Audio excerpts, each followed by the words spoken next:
নামটা সবাই জেনে গেছে পুলক। তো আমি কেরিয়ার স্টার্ট করি, আমার প্রথম যেটা স্টার্ট হয় আমি কল সেন্টার থেকে ফার্স্ট আমার কেরিয়ার স্টার্ট করি, যেটা হচ্ছে এয়ারটেলের কল সেন্টার ছিল। তো গ্র্যাজুয়েশন করতে করতেই আমি কল সেন্টার অলরেডি ঢুকে যাই। আমার ফ্যামিলি ইকোনমিক্যাল প্রচণ্ড প্রবলেম ছিল, বাবা জবলেস ছিল। তো সেই সময় কিছু তো একটা করতেই হবে, কল সেন্টার জয়েন করি। কল সেন্টার জয়েন করার পরে কল সেন্টারে তখন আমার বেতন ছিল 5,000 টাকা। 5,000 টাকার বেতনে তো সেই সময় হয়তো আমার হাত খরচ হয়ে যেত, বাট আমি ফ্যামিলিকে কিছু হেল্প করতে পারতাম না। But at that time call centre থেকে কিছু কিছু ছেলে তারা শুনছি যে কেরিওগ্রাফি তারা কোর্স করছে। শিবশঙ্কর বাগ বলে একজন ছিল, সে কেরিওগ্রাফি কোর্স করে সিপ্লাতে জব পেয়ে গেল বর্তমানে। আরো কিছুজন গেল। তারপরে মানে ভিডিওগ্রাফার একটা ইনস্টিটিউট আছে যেখান থেকে কোর্স করে মেডিকেল রিপ্রেজেন্টেটিভের মানে কাজটা পাওয়া যায়। বাট সেই সময় আমার কিন্তু কোনো নলেজই ছিল না যে মেডিকেল রিপ্রেজেন্টেটিভ কাজটা কি আছে। সেখান থেকে আরো কিছু ব্যাচ এসেছিল মোস্টলি কাটোয়া থেকে। তো সেই ছেলেগুলো আমরা যে রুমে থাকতাম সেই রুমের মধ্যে তারা ওখানে থেকে মানে কাটোয়া থেকে এসে দুর্গাপুরের রুম ভাড়া নিয়ে থেকে তারা কোর্স করতে যাচ্ছে। আমরা তখন অলরেডি কল সেন্টারে কাজ করছি, সকাল থেকে রাত অবধি ডিউটি, ওভার টাইম এইসব চলছে। তো কারণ ওভার টাইম করলে কি আরো এক্সট্রা পয়সা পাওয়া যেত আর কি, ঠিক আছে। আর দিনরাত সারাদিন ওই কানের মধ্যে হেডফোন নিয়ে কথা বলা, কাস্টমার স্যাটিসফ্যাকশন, এটা তো একটা বিশাল ব্যাপার ছিল আর কি। ডোমেস্টিকে থাকাটা মানে সবসময় কাস্টমার কেয়ারে ফোন আসতো, আমার পয়সা কেটে নিয়েছে, আমার অ্যাক্টিভেট হয়ে গেছে, পয়সা ফেরত দিন, মানে বহু রকম ভাষা। কোথায় মেদিনীপুর থেকে আমার পয়সা, মানে এমন এমন ভাষা ছিল। যাই হোক, সেখান থেকে একটা ইন্টারনাল জব ট্রান্সফার হয়ে আমি পোস্টপেডে যাই। পোস্টপেডে সেখানে আমার কিন্তু আমি দেখলাম যে এইরকম করে কল সেন্টার থেকে আমি খুব বেশি হয়তো আর্ন করতে পারবো। যেখানে আমি যখন শুনলাম যে মেডিকেল রিপ্রেজেন্টেটিভ কাজ করে ইনিশিয়ালি কিছু হোক না হোক মিনিমাম 10,000 রুপিস একটা ইনকাম করা যায়। তো আমার 5,000 টাকা স্যালারি থেকে যদি 10,000 টাকা হয় অবশ্যই ভালো। তো প্রফেশনটা সম্পর্কে আমার কিছুই জানা ছিল না। আমি তারপর একদিন খবর নিয়ে জাস্ট আমি চলে গেলাম মানে ইনস্টিটিউটে গিয়ে স্যারের সাথে আমি কথা বললাম। তো স্যার বললো সময় তো খুব কম, আলটিমেট অলরেডি এজ হয়ে যাচ্ছে, তখন বেশি সময় নেই, যেটা করতে হবে বিটেক করতে হবে। ঠিক আছে, আমি তাহলে অ্যাডমিশন নিয়ে।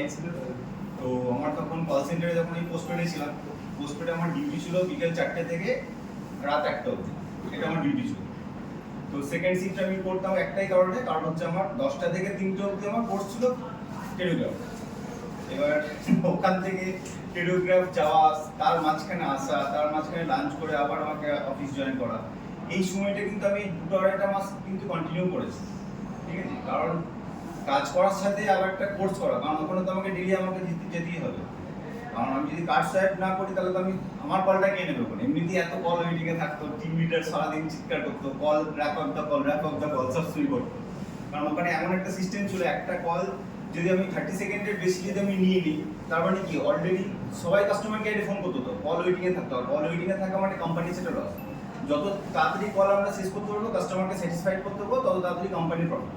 কারণ কোম্পানি প্রত্যেকটা কলে পয়সা দেয়। তো সেটা একটা আলাদা রকম প্রেশার ছিল কল সেন্টারে। কারণ ওই যে প্রেশার, সেই প্রেশার না থেকে আমার মনে হয় এই জবটা অনেক বেটার। এখন সেটা ভাবি, কারণ সারাদিন ওই 8 ঘন্টা কানের মধ্যে হেডফোন নিয়ে কন্টিনিউ কাস্টমারের কথা শোনা, কাস্টমারকে স্যাটিসফাইড করা, কাস্টমার যা খুশি তাই বলতো, সব কিছু শুনতে হতো। সেটার একটা লাইফ আর এই একটা life, here and there difference. তো তারপরে আমি মানে কোর্স করতে শুরু করলাম। কোর্স করতে শুরু করে তখন মনে হয় সংযুক্তা ম্যাডাম ছিলেন, তোমার সময় দেবশ্রী ম্যাডাম, হ্যাঁ দেবশ্রী ম্যাডাম, দেবশ্রী ম্যাডাম ছিলেন, মুকুল স্যার ছিলেন। মুকুল স্যার মোটামুটি এটা নিজের অ্যানাটমি ফিজিওলজি এগুলো পুরোটাই দেখাচ্ছেন। সংযুক্তা ম্যাডাম কমিউনিকেশনটা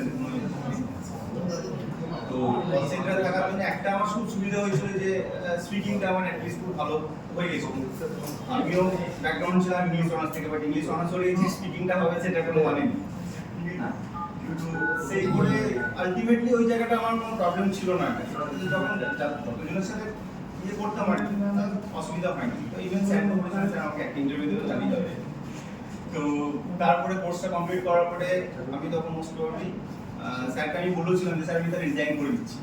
মানে জব পাইনি আমি তখন, মানে কল সেন্টারে কাজ আমি ছেড়ে দিলাম, কোর্স কমপ্লিট করলাম, চাকরিও ছেড়ে দিলাম। স্যার বলছে আমি রিজাইন করে দিচ্ছি, আমি স্যার যেদিন পাবো করে তো ডিজাইন আমি করে দিয়েছিলাম জব পাওয়ার আগে, কারণ কি আমি জানি যে আমি ইন্টারভিউ দেবো, আমি পেয়ে যাবো, এতটাই কনফিডেন্স ছিল আমার।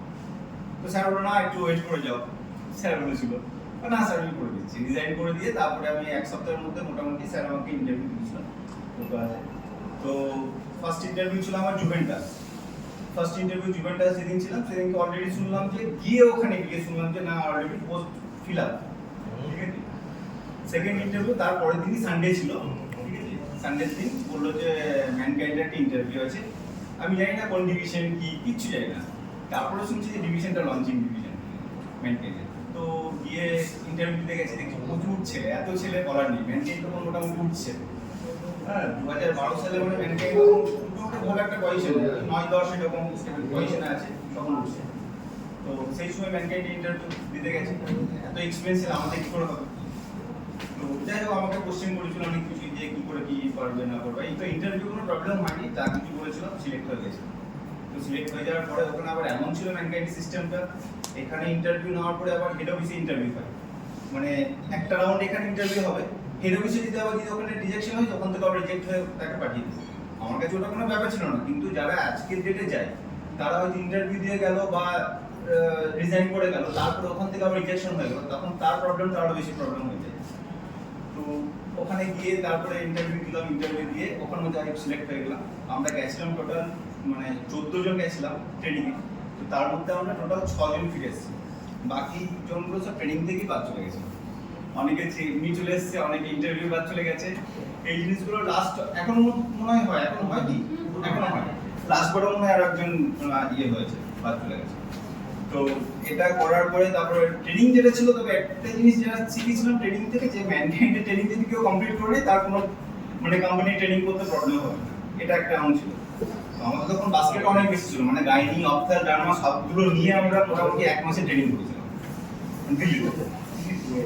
ট্রেনিং করে আসার পরে তারপরে আমি জয়েন করলাম। স্যার ইভেন জিজ্ঞাসা করেছিলেন যে স্যার আমি স্যার আমাকে একটা কথা বলেছিলেন, তুমি দুটাই দিলে ভালো করতে।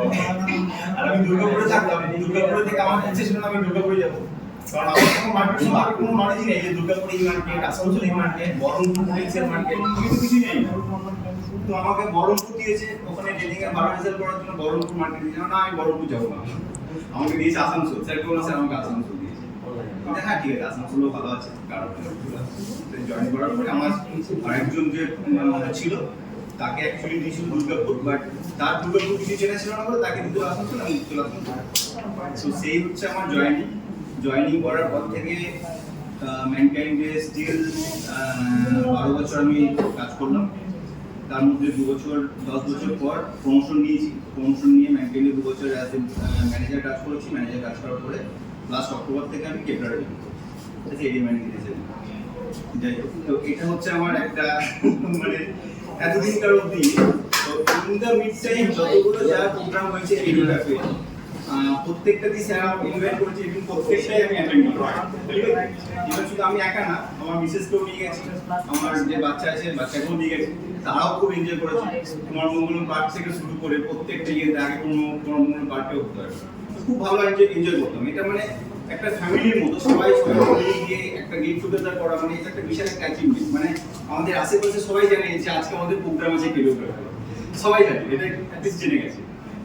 তো এর মধ্যে থেকে আমি যখন দেখেছি একটা এত বড় একটা প্ল্যাটফর্ম থেকে আমার এতটা বড় জায়গাতে এসেছি, আজকে আমি কল সেন্টারে থাকলে হয়তো এই জায়গাটা আমি অ্যাচিভ করতে পারতাম না, বা এটা সম্পর্কে আমার কোনো কিছু জানাই থাকতো না। কল সেন্টারে থাকলে আমরা হয়তো কিছু সিস্টেমেটিক্যালি আমি কিছু জিনিস জানতে পারতাম, বাট মেডিকেল ফিল্ড এখানে যে জানার কোনো শেষ নেই। সব থেকে বড় কথা হচ্ছে এটাই।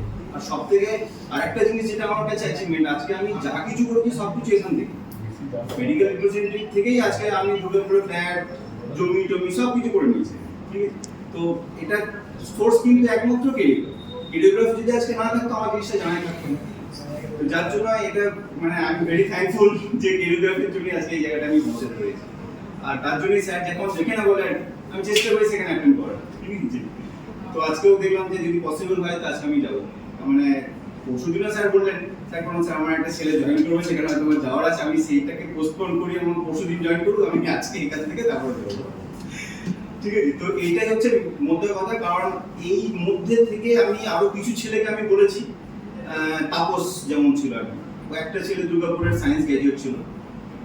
তো ওর মাসি, আমি যেখানে রেন্টে থাকতাম, ওর মাসি আমাকে বলেছিল তোমাদের ইয়েতে কি ঢুকতে গেলে কি করতে হয়, কারণ আমার বোনপো আছে, সে সায়েন্স গ্র্যাজুয়েট, সে ওয়েল্ডিং এর কাজ করতে গেছে রাজস্থান। তো ওকে আমি বললাম তো ইমিডিয়েটলি আসতে হলো, ওকে আমি ভিডিওগ্রাফি ইয়ে করে দিলাম। তো করার পরে ও ফার্স্ট মনে অ্যালেম্বিক পেয়েছিল ধানবাদে। হ্যাঁ, ধানবাদে অ্যালেম্বিকে থাকার পর সায়েন্স গ্র্যাজুয়েট ছিল, তারপর এখন জিএস এখনো বিয়ে থা করেছে, ইয়ে করেছে, ও সব কিছু ইনভাইট করেছে। তো ছেলেটা এখন স্টেবল, ঠিক আছে। এরকম করে আমার মনে হয় যদি আমরা বাকি হয়তো আরো অনেক ছেলে আছে যারা হয়তো এই জায়গাটা জানেই না, প্রফেশনাল সম্পর্কে এখন অনেকেই জানে না, আগে অলরেডি বলে দিল, কারণ প্রফেশনাল সম্পর্কে সবার পুরোটা একটু মানে আননোন, যে এরা ডাক্তারের কাছে যায় হয়তো ওষুধ বিক্রি করতে, এটা হয়তো সবাই ভাবে এটা ওষুধ বিক্রি করতে গেলে আচ্ছা এটা অ্যাড দিতে আসে, এরকম হয়তো সব কি।